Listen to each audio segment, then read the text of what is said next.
Have you ever noticed that as you get older, you start visiting people less often?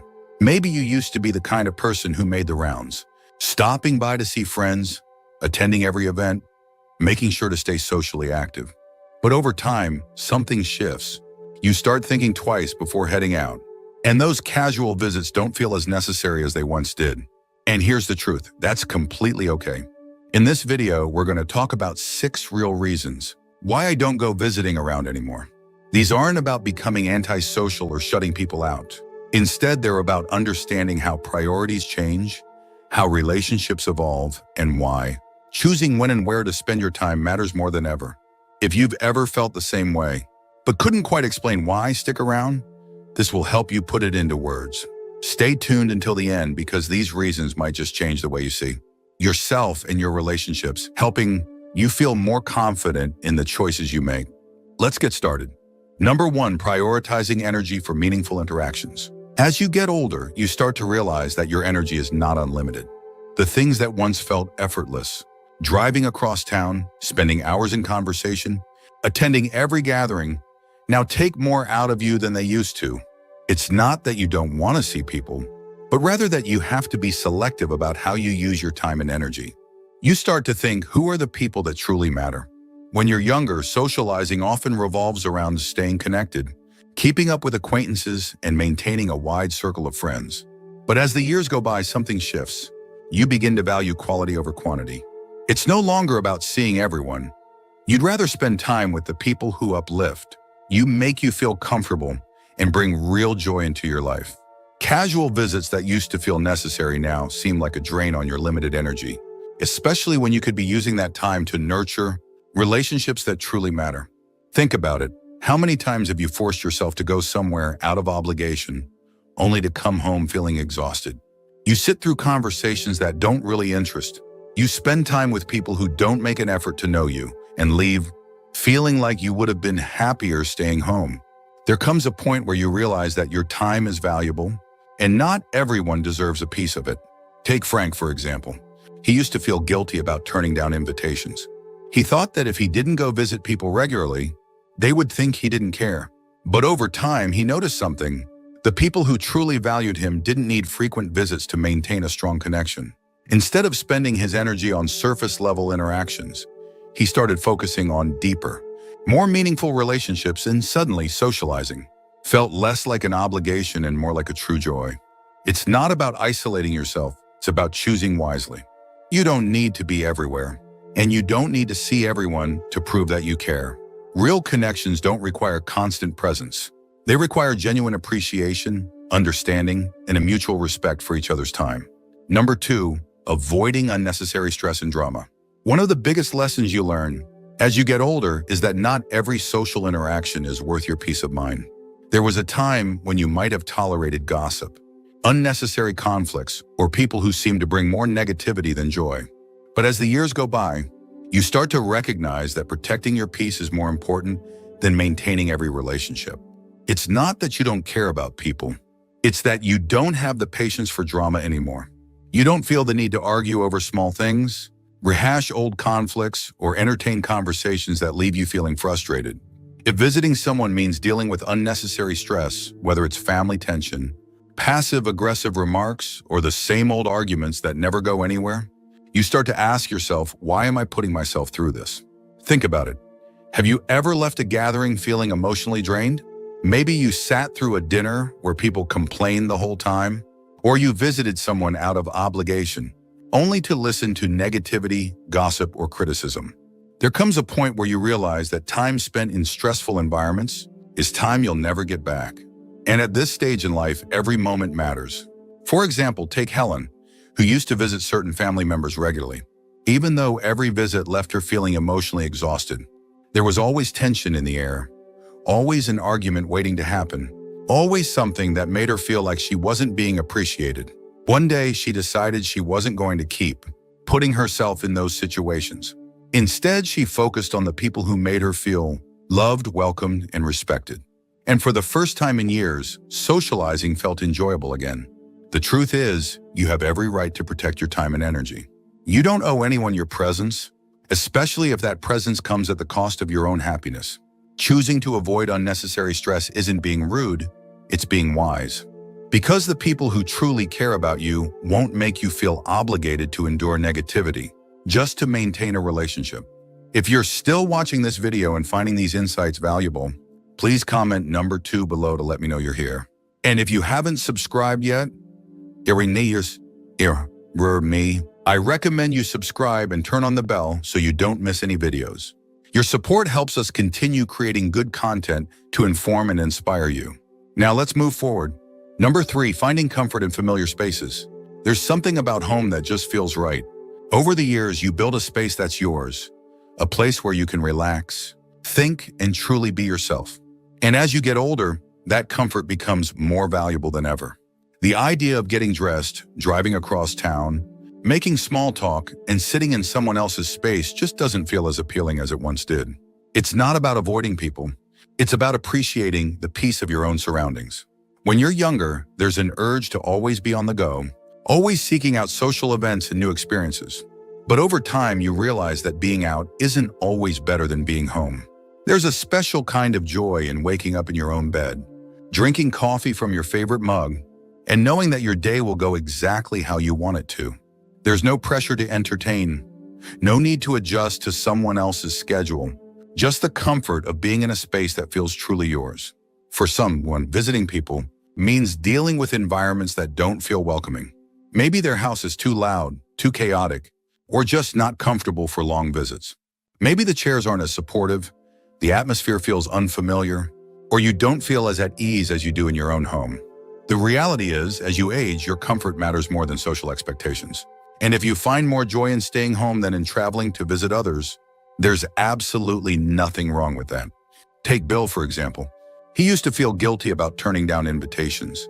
But every time he visited someone, he found himself counting the minutes until he could leave. The noise, the distractions, the unfamiliar environment, it was exhausting.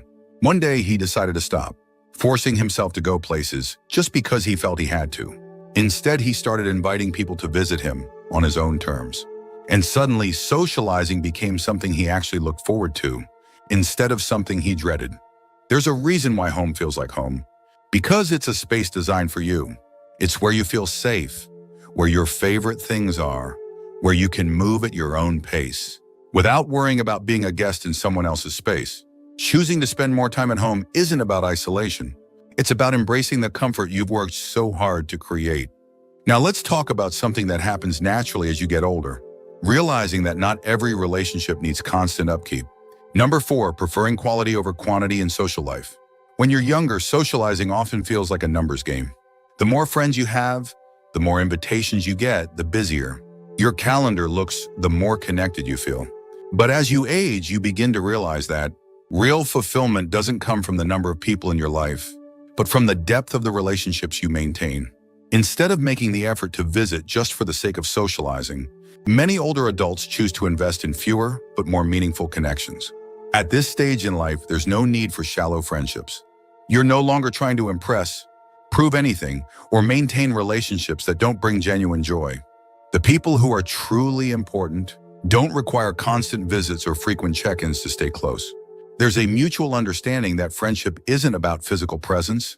It's about being there in the ways that actually matter.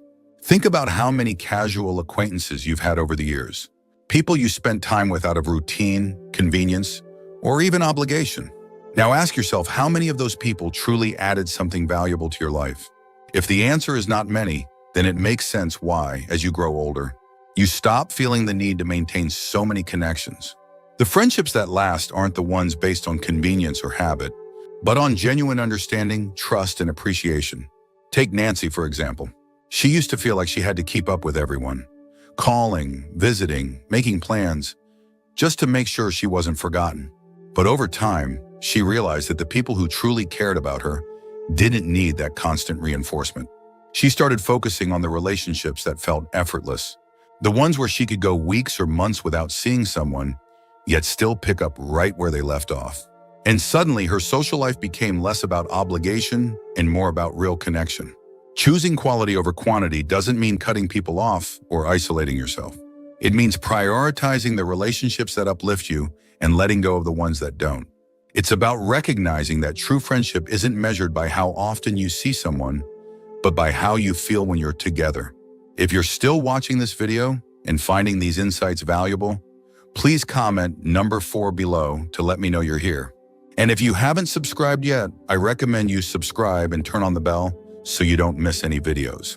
Your support helps us continue creating good content to inform and inspire you. Now let's move forward.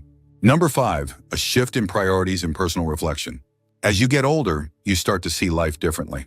The things that once seemed important, staying socially active, being seen, making sure you're always part of the group, start to fade in significance.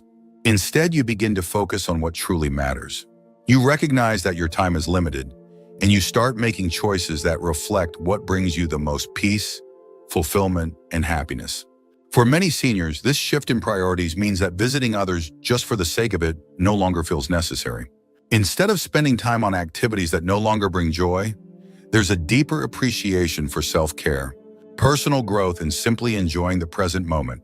Some people find fulfillment in reading, others in hobbies they never had time for before, and others in simply sitting in the quiet of their home, reflecting on the life they've lived. Think about it. How many moments have you spent doing things out of habit rather than genuine interest? When you were younger, you might have felt pressure to say yes to every invitation, keep up with social expectations, and always be on the go. But now you have the freedom to choose differently. You can prioritize the things that bring you joy, whether that means spending time alone, being with loved ones, or simply embracing the peace that comes with aging. Take Robert, for example. He spent most of his life being a social butterfly, always attending events, always making sure he was present. But as he got older, he realized that he found more peace in solitude than in constant social interaction. He started to spend more time outdoors, enjoying simple walks, reading books he had put off for years, and reflecting on the things that truly made him happy. Instead of forcing himself to visit people just to maintain appearances, he embraced the idea that being alone didn't mean being lonely. It meant being in control of his time. This shift in priorities isn't about pushing people away, it's about honoring yourself. It's about recognizing that the best way to live these years isn't by following old habits, but by embracing what feels right, what feels meaningful, and what brings you peace. Now let's talk about something just as important: why real friendships don't need frequent visits to stay strong. Number 6, recognizing that true friendships don't require frequent visits. One of the biggest realizations that comes with age is that the best friendships don't rely on constant visits or regular check-ins. When you're younger, it might seem like relationships need constant maintenance to stay strong. You call often, you visit frequently, you go out of your way to keep up. But as you get older, you realize that real connections don't fade just because you see someone less often. The truth is, life naturally pulls people in different directions. Families grow, priorities shift, and people settle into different routines. But strong relationships, the ones that truly matter, are built on something deeper than physical presence. They're built on mutual respect, understanding, and an unspoken bond that doesn't need constant reinforcement. Some of the closest friendships are the ones where you can go weeks, months, or even years without seeing each other. And yet, when you do reconnect, it feels like no time has passed at all. Think about your own friendships. There are probably people in your life who you don't see as often as you used to, yet when you do, it's as if nothing has changed. You don't need to prove your loyalty or constantly be in each other's presence. The connection is already there. And on the other hand, there may have been relationships in the past where you spent a lot of time visiting, yet deep down, those friendships didn't truly fulfill you. Take Eleanor, for example. She used to feel guilty about not visiting people as much as she used to. She worried that if she didn't put in the effort, those relationships would fade. But what she found was the opposite. The people who genuinely cared about her never once made her feel guilty for not visiting more often. They understood that life changes, and that a strong friendship isn't about how often you see each other, but about how you show up for each other when it truly matters. This is why so many older adults choose to stop feeling pressure to visit others out of obligation. True friendships don't demand constant presence. They offer comfort, understanding, and the kind of bond that doesn't weaken with time. If someone makes you feel guilty for not visiting enough, maybe it's time to ask yourself if that's really the kind of friendship you want to maintain. If you're still watching this video and finding these insights valuable, please comment number 6 below to let me know you're here. And if you haven't subscribed yet, I recommend you subscribe and turn on the bell so you don't miss any videos. Your support helps us continue creating good content to inform and inspire you. Now let's move forward. Final thoughts. As we wrap up this video, take a moment to reflect on the 6 reasons why visiting people less often isn't something to feel guilty about. Life changes, priorities shift, and the way we socialize naturally evolves. Whether it's preserving your energy for meaningful interactions, avoiding unnecessary stress, embracing the comfort of home, focusing on quality over quantity in relationships, redefining your personal priorities, or recognizing that true friendships don't require constant visits. These are all valid and important reasons to choose how you spend your time wisely. One of the greatest freedoms that comes with aging is the ability to live life on your own terms. You no longer feel pressured to keep up appearances, force interactions, or visit people just because it's expected.